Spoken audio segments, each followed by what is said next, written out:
Hello, welcome to the fourth edition of Seba the Fest, an event for Latam focused on technology and innovation. This is an event we have been organizing for 11 years now.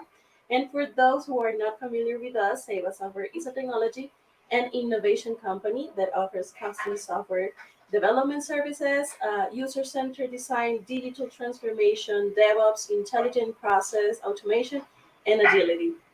So remember that all the apps will be recorded and you can replay them at your convenience on our YouTube channel, Save a Software. We have two thematic channels, the technical and methodological, and the UX persona channel. You can check the agenda of our talks at seva.com.co/seva.fest, and you can also find the topics in the description of this channel. If you want to make a post on your social media, you can mention us at Save Software and use the hashtag SaveADevFest. To fully enjoy these sessions, we have some recommendations for you for today. First, find a quiet space where you can listen without any interruptions. Two, leave the questions in the transmission chat. We will review them at the end of each talk. And three, afterwards, don't forget to share with us your thoughts and all the information you would like to share about Save a Fest. For this talk, we welcome Ana Betancourt, who believes that the best way to achieve the impossible is to believe that it is possible, and that we can collectively build new paths for organizations and society to achieve amazing goals. With her experience in Management 3.0, agile methodologies, project management, learning experience, design, education, cultural management, and all her passion, she works every day to co create work environments so that people can achieve amazing results for themselves, their community, and the organization. She will be talking today about how psychological safety has become a trendy concept that is thrown around everywhere you go. But what does it really mean? So, and how can we create more safe space for everyone in this space? In this talk, we will explore the stages of psychological safety and share practices so everyone can contribute to create safer space where creativity, innovation, and improvement flourish. So, welcome, Anna. How are you? Hi, Kaki. That's a good introduction. Thank you very much. Yeah, I'm fine. How are you? Good, good, good. Very excited for your talk. So, I'm going to leave you now. The floor is all yours, and see you in a moment for the Q&A session. Okay, thank you. Um, okay, so psychological safety. Let's talk about the trend and make it practical. I'm Anna. Some of the things that Kaki didn't mention, who she said a lot. I'm also a mother, a wife, a sister, a daughter, and I love to be here. A couple of years ago, where these events were held in person, I was very envious about for the people who were there, and now I get to be a part of this. So I'm really happy to be here with you. If you have any questions, you can start putting them anytime, and Kaki will help me with those questions. So, with no further introduction, let's talk about psychological safety. So, what it is. So, Dr. Amy Edmondson tells us that it's a shared belief held by members of a team. So, we're talking about group settings that a team feels that is safe to take interpersonal risks. What is that? The people in the team feel that they won't be shamed, rejected, or punished for saying what they think. That's one definition about Dr. Amy Edmondson. Another one is, wait for a second. Yeah. Another one is, okay, from Timothy Clark, who says psychological safety is a condition in which you feel included, safe to learn, safe to contribute, and safe to challenge the status quo, the way things are. All of that without the fear of being embarrassed, marginalized, or punished in any way.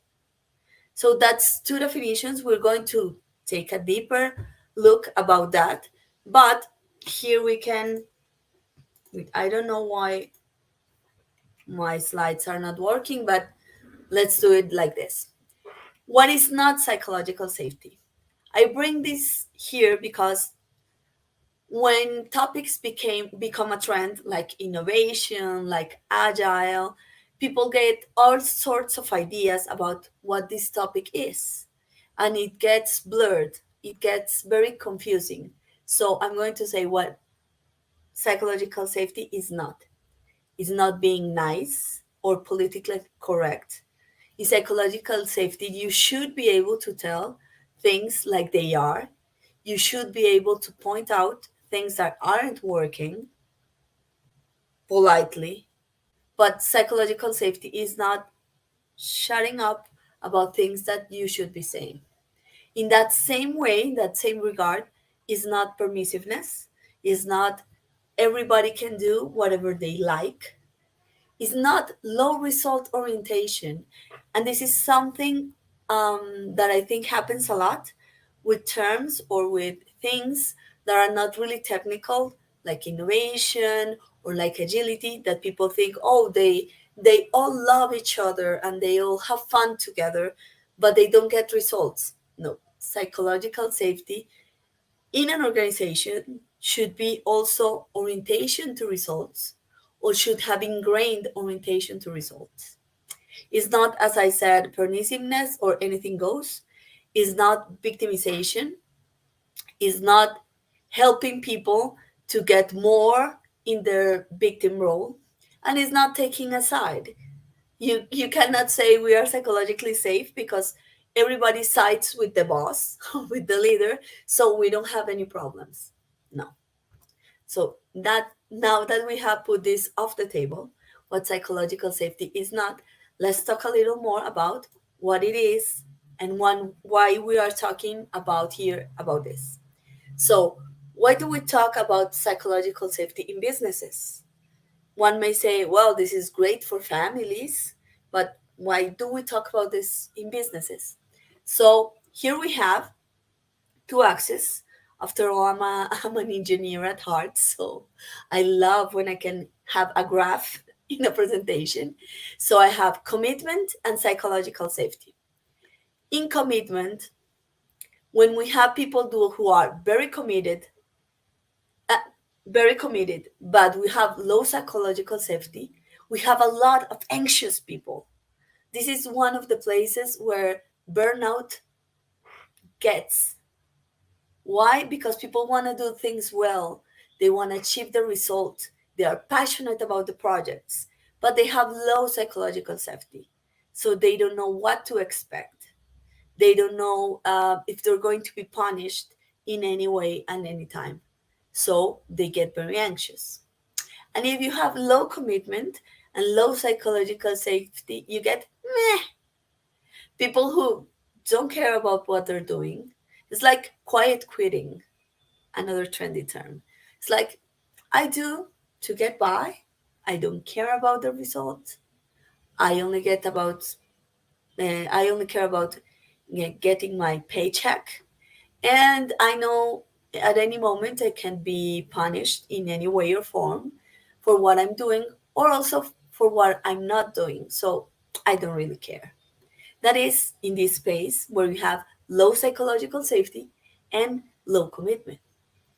Well, now what happens when we have high commitment and high psychological safety, forgive me, and low commitment? There's people who know they won't be punished, they can speak their mind, they're okay, but they just get by.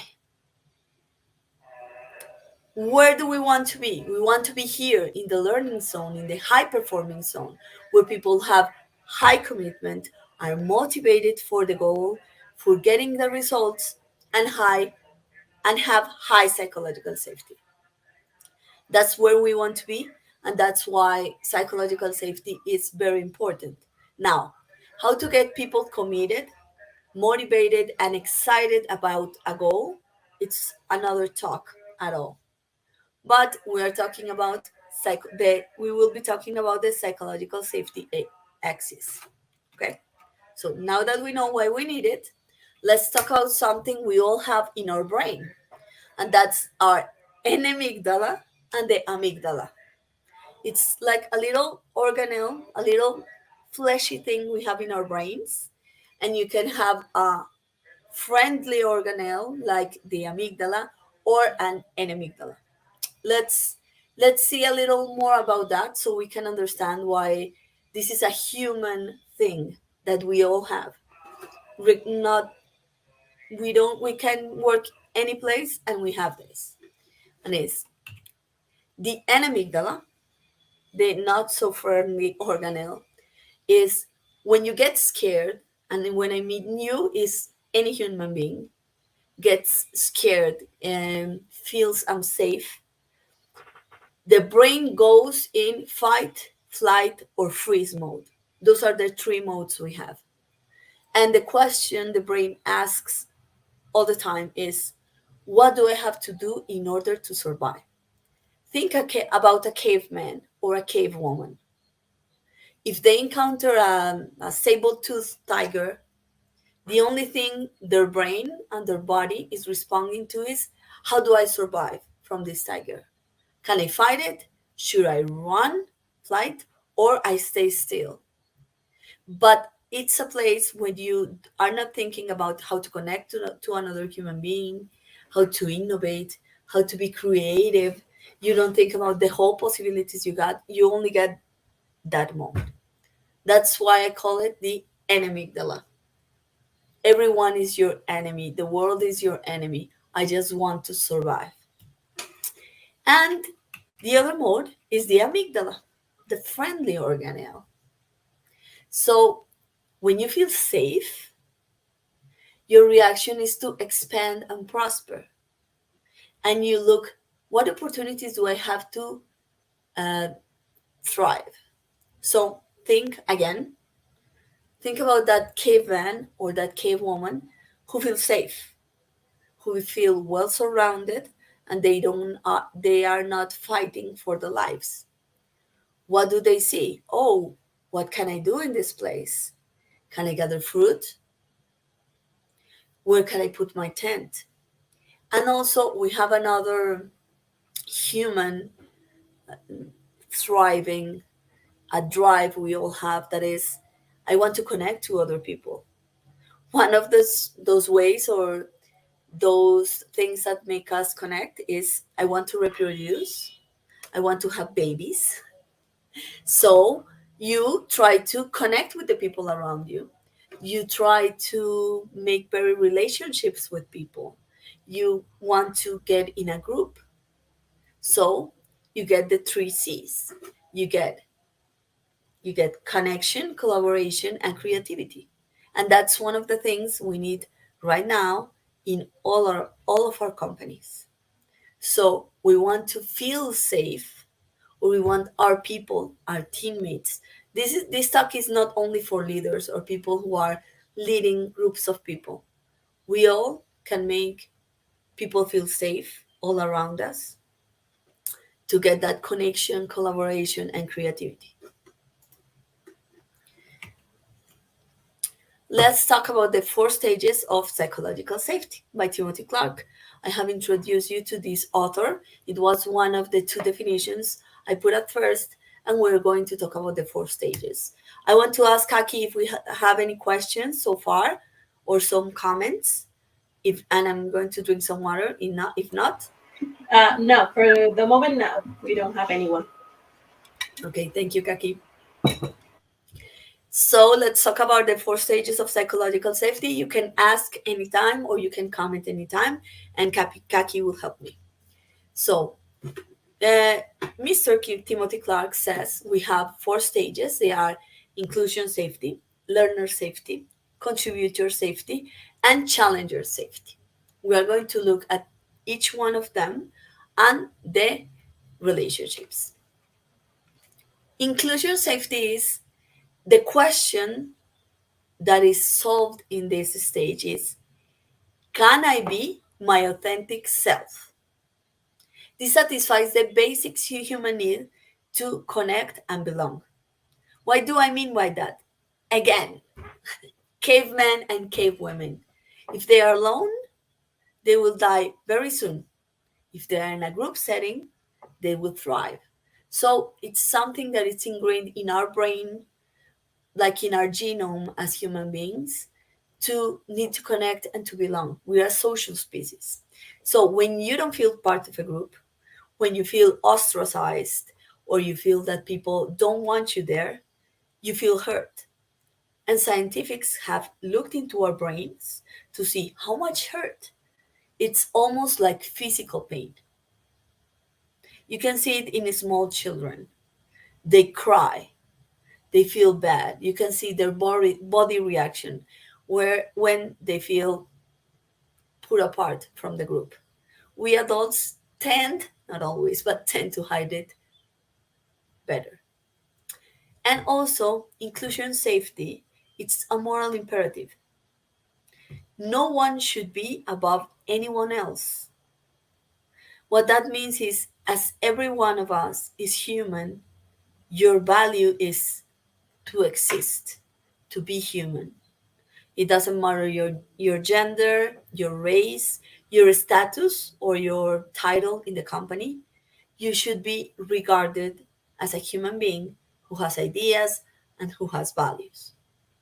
I understand that there are some decisions that are taken by some people in the organization. I'm not saying that everybody does everything in an organization, but that everybody is valued and feels included in in the organization. It doesn't matter your role. So, what happens when you have it? The inclusion safety. You can bring your whole authentic self to work, and you know your team and they know you. So all of those exercises in which you have team building, people know you, they know you further than your role and what you do. That's why I introduce myself as a wife, as a mother.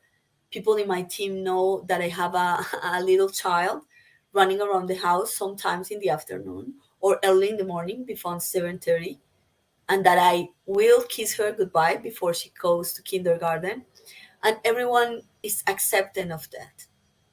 I do not feel shamed or held apart because of that uh, side of my life. What happens when you don't have it? Superiority, hierarchy dominate. You get subgroups. We have seen this in some companies.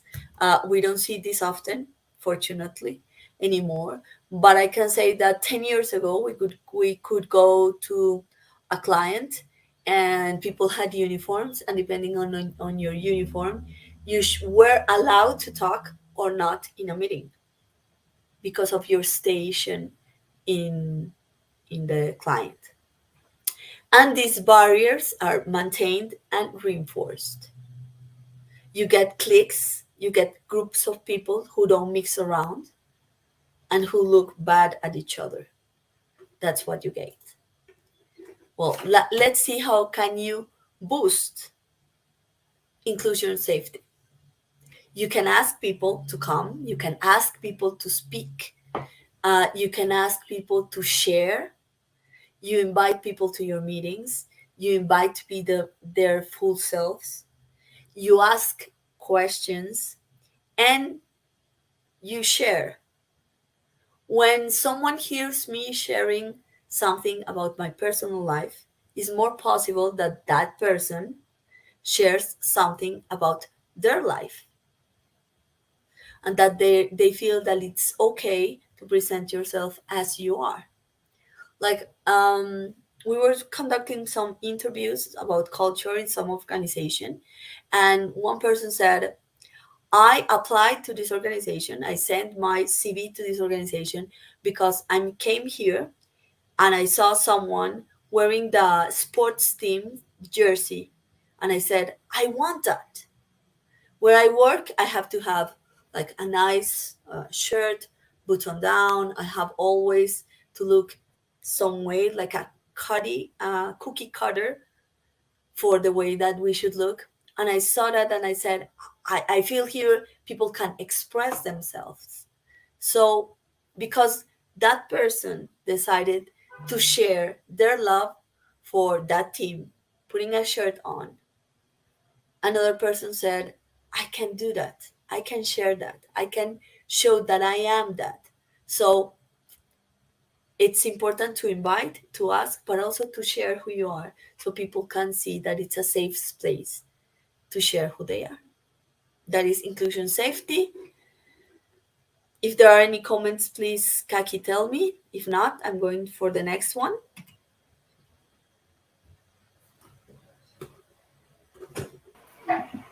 Hi, yes, I have a comment from me because Okay. I am loving everything that you're saying, and it's really wonderful what love can do for other people. And I put that comment that I read that if you're having like physical pain and someone that you care for holds your hand, just holds your hand, it can diminish that pain in your brain. It shows the diminish of the pain in your brain, and I think that is amazing what just like small details can do for other people. So it's really awesome that you're having this talk, and I want to thank you for that. Okay, thank you. And that's true. And you can see it in small, Sorry. in little children because my daughter is crying because she got a boo boo because she Hmm. fell down on the floor, and a kiss feet goes away magically. Yeah, sana So sana. and that's ingrained in us from a Hmm. young age. Yeah.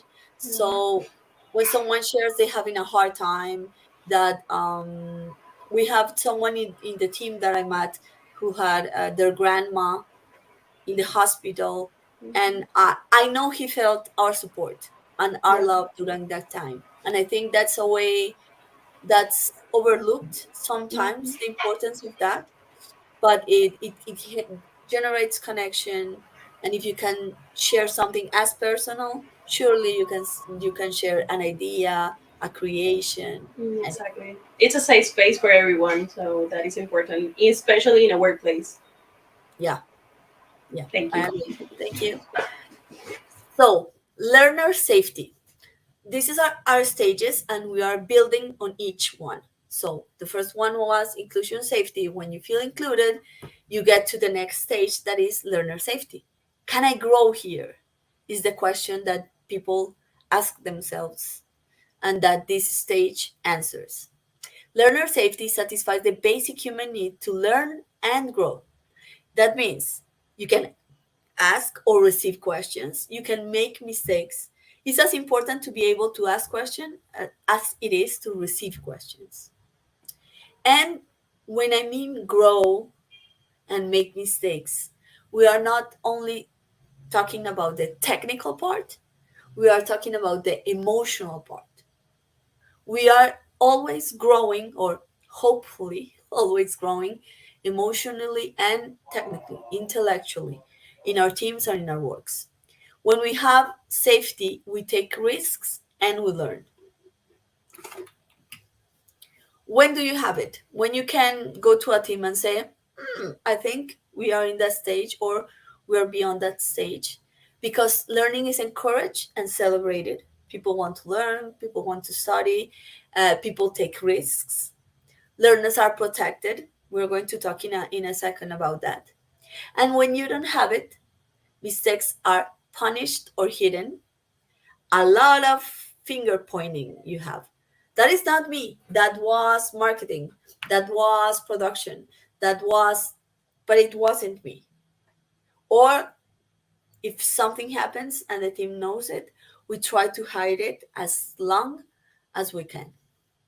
And you execute more than you innovate, because executing and doing the same thing always is safe. You don't get risks. But if you're innovating and you're doing things differently, you're taking risks. If you're learning, you're taking risks. So, better to do what we have always done the way have always done it. How can we encourage learner safety? First, and I have talked about this model, you should be the first one. And when I say you, I'm going to repeat this. It could be anyone from the team, the leader, or anyone. You can model learning. You can say, I'm learning this and I want to try this. Okay.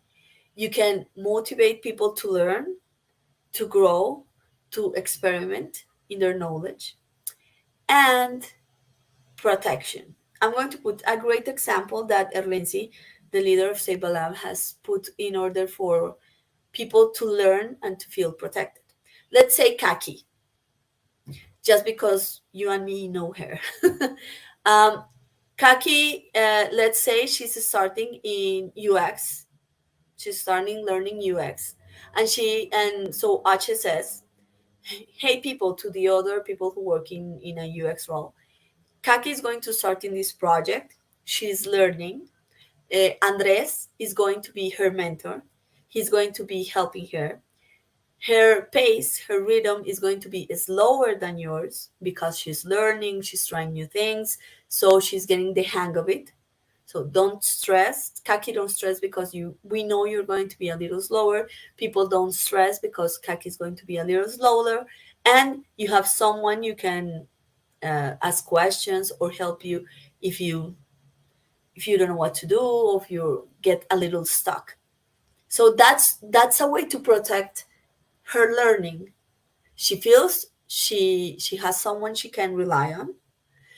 She knows she is not in a hurry to be better or to be at the same pace than the team because she has a place where she can grow and slowly get better and better. So that's one example that I have found that it's great how to protect the learner. That's learner safety. And let's go to the next one that is contributor safety. So now that I know that my team knows me, inclusion safety, and that I'm welcomed, um, that I can learn and experiment things, the next question we want to ask as human beings is, can I create value using my autonomy? This satisfies the basic human need to make a difference, to offer minimum meaningful contributions using your abilities. We all want to create something better. We all want to use our abilities. We have that desire. And when we learn something, we want to put them in practice, not just to carry it here.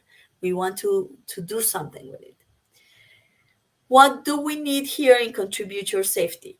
We empower with autonomy.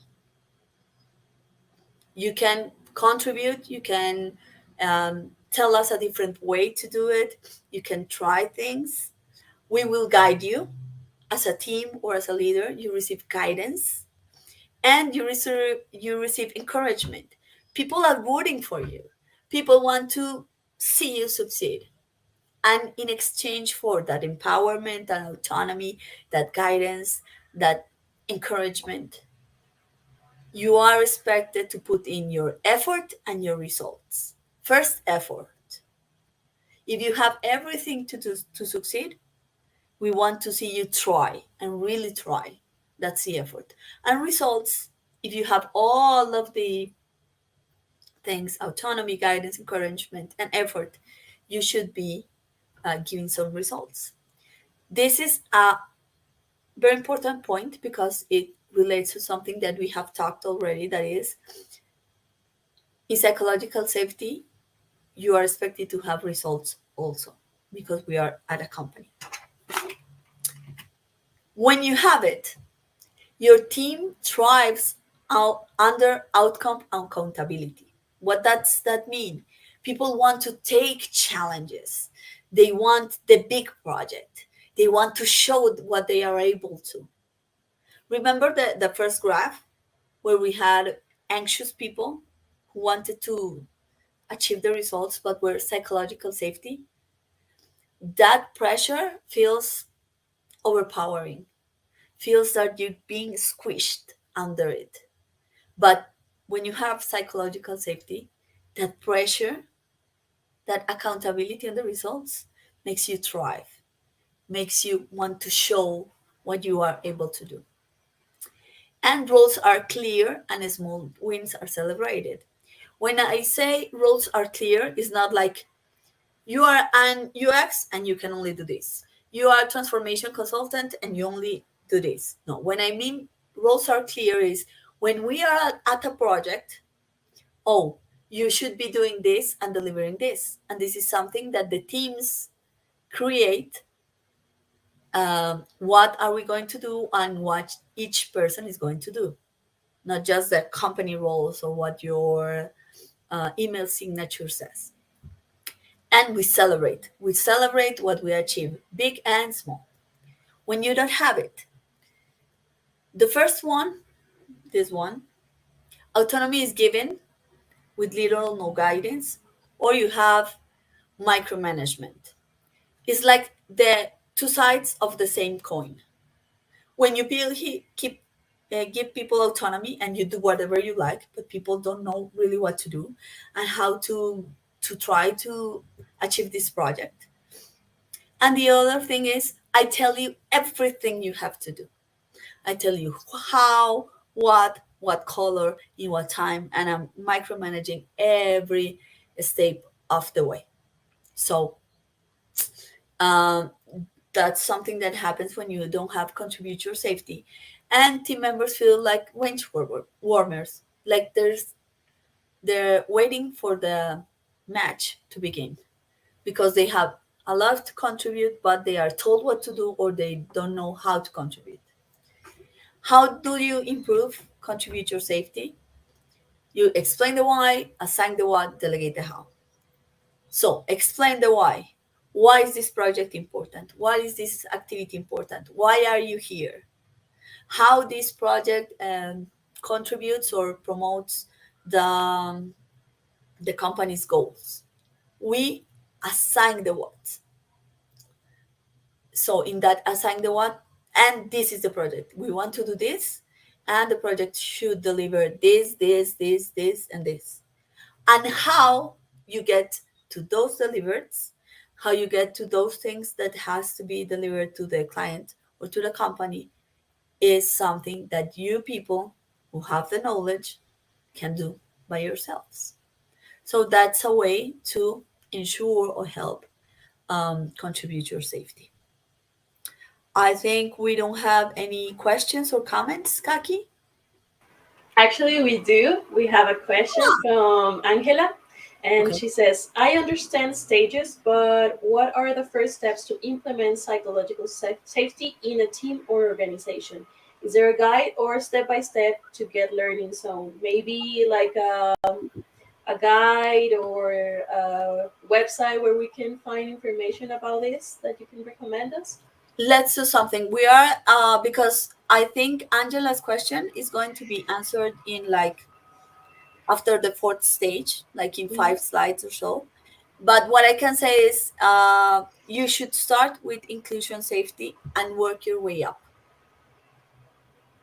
always, because if people don't feel that they can be themselves, they won't be they won't feel invited to learn and to Mhm. experiment and to ask questions, and they won't feel invited to contribute and so on and so forth. Exactly. Yeah. Okay. Thank you, Angela, for the question. Let's see what you're going to tell us on the fourth uh, stage. Yeah. Okay. Okay.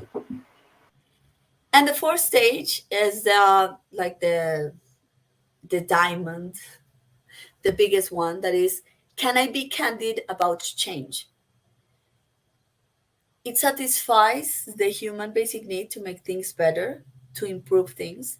It allows you to defy the status quo, the way things have always been done, to dissent, to disagree without repercussions. Like you can say, I think this can be done differently. I think we are not doing it well enough.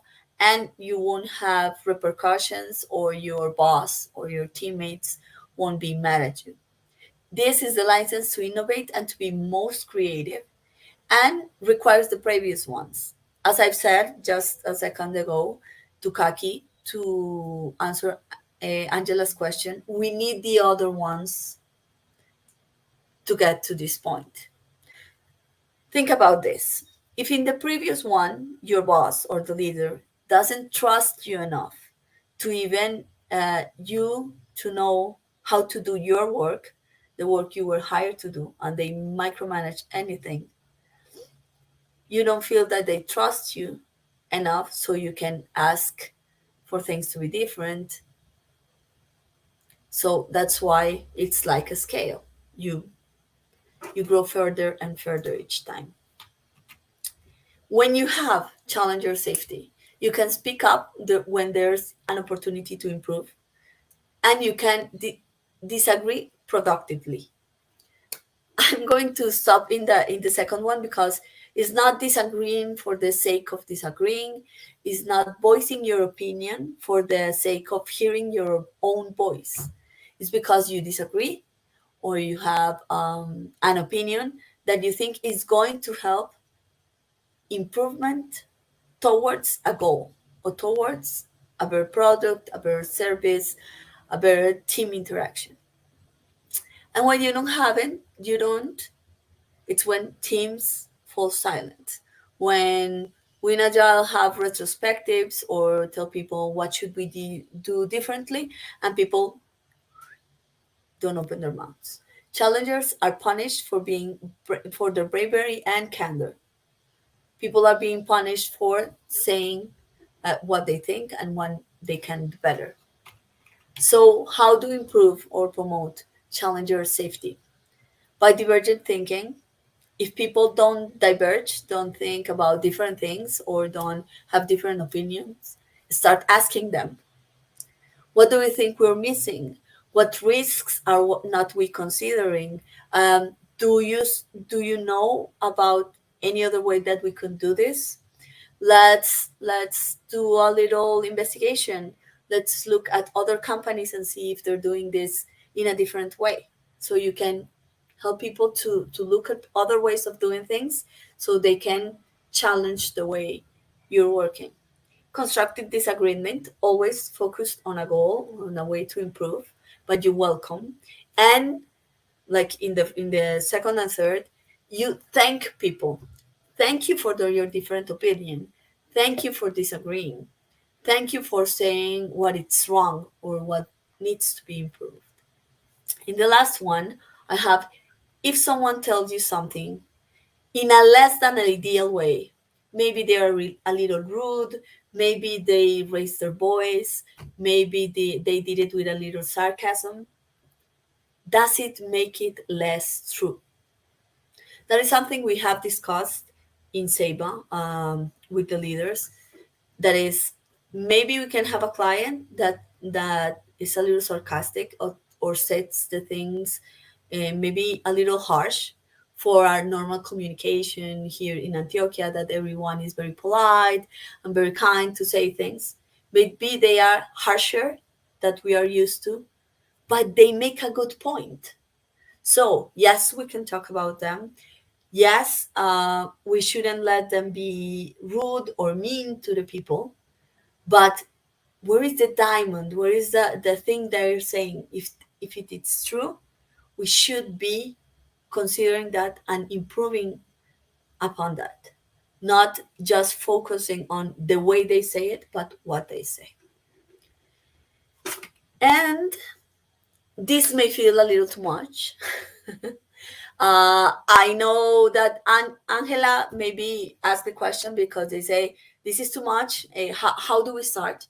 How can we help improve this? So this is a disclaimer for any leader or any team member that is thinking, am I going to do or achieve this psychological safety thing? If it's so many things, first take a breath. Don't do those puppy eyes staring camera for any longer. Psychological safety is not completely up to you. It's in an individual perception and is determined by the experiences of each person and their ability to read the environment. Let's say this. We have a person that it's been always in a very unsafe zone, like in a war zone or a place where it's very dangerous to go to the street, and they relocate to a country that is really safe, that you can walk through the streets at night without it being unsafe or without you being the risk to get robbed or something. That person that has lived all his life in an unsafe place, in a war zone, in that new country, will feel unsafe.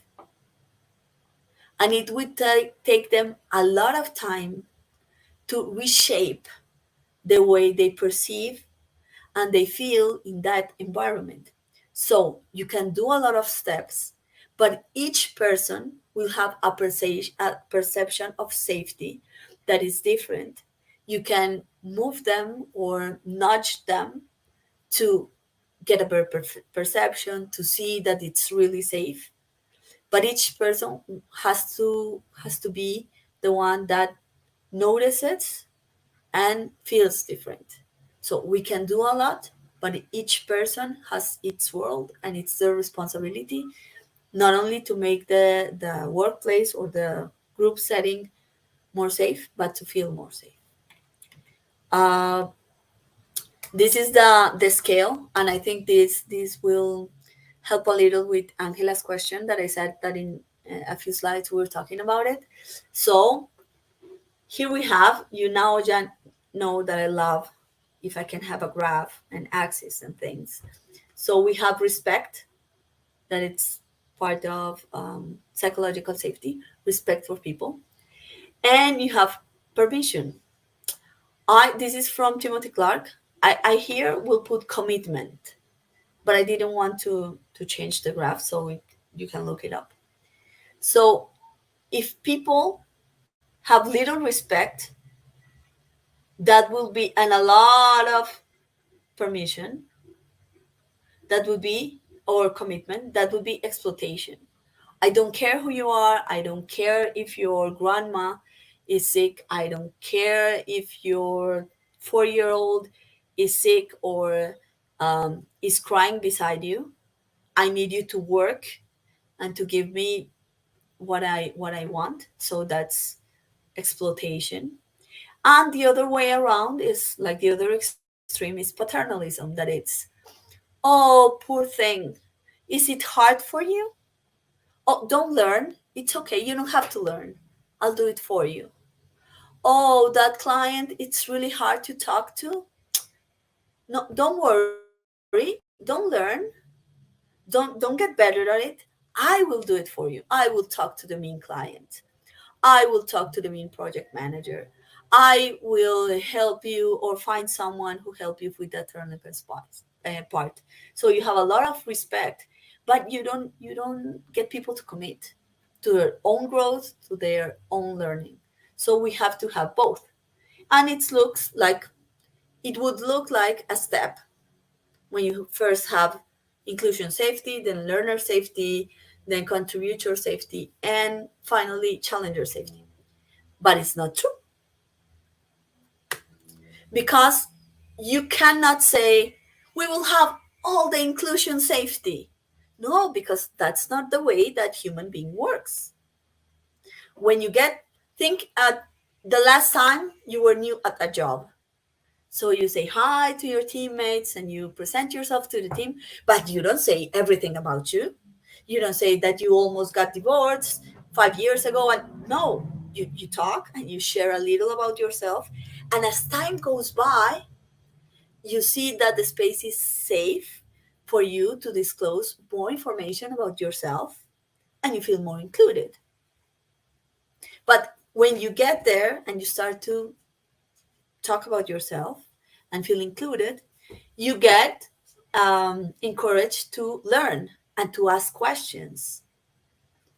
And when you do that, you get to the next level. You say, I want to do this. I want these things to be mine. I think we could do this differently. And when you see that you can do that, when you go into the step, you say, oh, well, I'm going to disclose more information about myself. I'm going to tell people, I'm going to be more authentic. I'm going to show myself more. And if they embrace that part of myself, I will then go again in the stairs and to be able to challenge. I'm going to put an example that is a little further from my experience, but I think it models it quite well. Um, let's say I'm gay and I come out to my father, and he doesn't accept that part of my personality. I won't share with him I won't ask questions about relationships. I won't be telling him about my relationships or my life in that regard.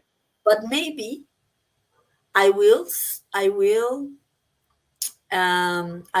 talk with him about my work, and keep building that ladder of psychological safety, but only in that regard, in the work regard, but not in the relationship regard.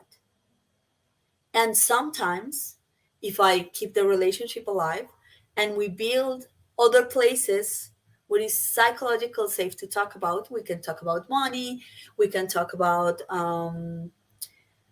work, we can talk about other things. Maybe we can start to incorporate that part that has been hard. So that's why it's like a spiral. It gets bigger and bigger and bigger, but it also can get truncated in any point where I don't feel included or where I feel I cannot ask questions that would be learner safety and so on and so forth.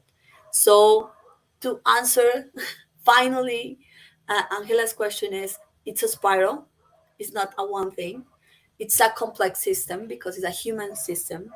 So, like we know in Agile and Management 3.0, since it's a complex and, difficult system that changes every time, there is no recipe, there is not one simple answer to the scale, but there are ways. You should always start with inclusion, encouraging people to learn and ask questions, to contribute to their work, and to innovate. Many times, many cycles of that spiral. That's that's everything we have. This is Cumbia, the last addition to the family. And thank you. Do you have any more questions? Yeah, we do. We do. We have two questions. When can I meet Cumbia? That's the first question because that is important. And the second one is from Angela. She wants to know, how can we measure psychological safety in a team or organization? Are there some strategies that you can recommend? Hmm. Wait a second. Sadly, I didn't. For the time, I chose not to show this slide, but I think it answers the question. Here are a couple of questions that you can ask a team. You don't show the stage. Etapa was in Spanish, Mhm. but you don't show the stage. You show the questions, and it's not like these questions are not designed to be like an assessment, but conversation starters. You can ask people, do you think from 1 to 5, this team never rejects or make fun of other people, any people? Because if people make, I don't know, fun of clowns, and we don't have any clown in the team because we are a technical team, that means inside of you, you're unconscious that you can be making fun of at any time for Mhm. something you don't know still. So these questions are, you can measure 1 to 5, these questions, and start having conversations and measure. Dr. Amy Edmondson, an author I showed you at the beginning, has a test. You can do it individually or you can pay for them and your team can have it. It's another resource you can look. And both authors I showed you at the beginning, both Dr. Timothy Clark and Amy Edmondson. I'm sorry for making you dizzy. Amy Edmondson, that's the name. You can find it in her webpage. And this man has just launched his book in Spanish like 3 months ago. Nice. That's So there's not a lot of information in Spanish or good information in Spanish. This book about the 4 stages is available in Spanish. So Yeah, I understand. Maria Paula also has a question. Like, it's more conversation one to one, like in yeah, face to face, or can you measure like 1 to 5, or how can you do this, like being easier for the other person to talk, maybe, or to feel safe around the answers they could give, maybe, um, or what we both? have done is we did an anonymous poll Mhm. and talked to the people of what they think. I did this with Maria Cristina, who was also a speaker in the previous talk. and then say, what do you think these answers tell us about the team? But also there were a couple of answers that were, I don't know, they were disturbing is too much, too much. Concerning, It was concerning. concerning, thank Yeah, you. concerning. Were a little concerning, so we talked to the leader, we understood the context, and maybe we can talk about one of the team with one of the teammates. I think it's, you can start with a poll. If you don't know the team at all, if it's the Okay. first time you're meeting the team, you can make a poll, and after that, see if the one-on-ones are needed. But Okay. if it's a team that you have been working a lot and know for a fact that some people will have difficulties saying things in public, do it in private until they get to the place when they feel safe to tell Okay. this amongst everyone. And this service, can you do it like every 3 months or every 6 months? How long do you recommend? I think every 6 months would be okay, just to see, like, when you take a pulse or when you go to the doctor, and every year you take exams. But Mhm. also think it like a doctor.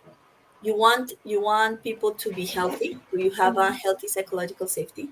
So if you think that something is weird or going wrong, you take the test. Like when you go into the doctor, oh, I'm feeling like this. Oh, let's check it again. Let's see if something has changed. Perfect. Great. I love that. And I love all the doggies that you show. Thank you so much for that. It made my day. Thank you very much for this talk and for all your knowledge. I felt really, how do you say, like seen with everything that you told today, because the learner safety, I have been in that stage here at Seva. The picture that you put, like you're new UX, you're going to do this, that was my experience here, and I am really grateful for that because it helped me to be more comfortable and fight with the imposter syndrome that we also have when we're starting in a new position, that we're like, how can I do this? How can I do that? But it's really awesome that we have all that support here at Seiba. So thank you very much, Anna, for this talk, and for sharing all this knowledge. We also want to express our gratitude to all the attendees of our Seiba Dev Fest. And if you'd like to review this talk again, you can find it on our YouTube channel, Seiba Software. And we are also active every day on social media platforms such as Facebook, LinkedIn, Instagram, and Twitter. If you want to get more details about this agenda for other talks, please visit seva.com.co/SeibaDevFest. And we now will have a break for our lunch from 12 to 1. And then we will continue with more talks. So see you at 1, and everybody have a great lunch. Thank you. Bye.